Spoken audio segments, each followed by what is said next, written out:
द्वारका का द्वार। एक गरीब ब्राह्मण खड़ा है, नाम सुदामा। सैनिक रोकता है, कहाँ जा रहा है?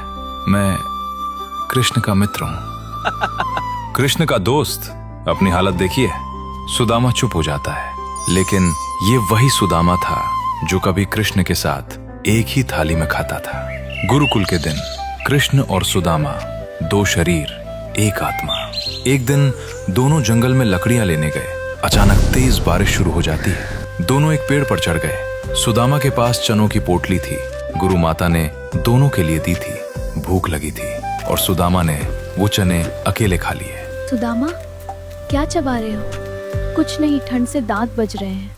वो चने दरिद्रता का श्राप थे जो सुदामा ने अपने मित्र को बचाने के लिए खुद पर ले लिए। समय बीता। कृष्ण द्वारका के राजा बन जाते हैं और सुदामा एक टूटी झोपड़ी जहां हर बारिश में छत टपकती थी।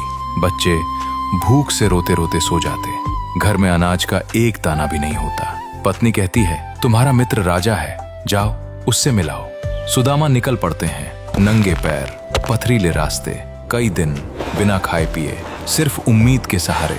हाथ में एक छोटी सी पोटली, सूखा चिवड़ा। और आज वही सुदामा द्वारका के द्वार पर खड़ा था।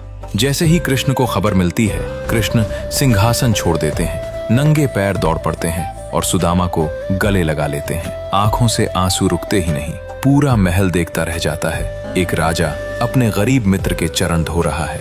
कृष्ण वो सूखा चिवड़ा खाते हैं जैसे अमृत हो। सुदामा कुछ मांगते नहीं और वापस लौट जाते हैं। लेकिन जब घर पहुंचते हैं, झोपड़ी महल बन चुकी होती है।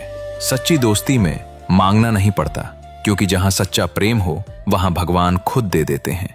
अगर तुम्हारे पास भी ऐसा दोस्त है तो उसका नाम कमेंट में लिखो।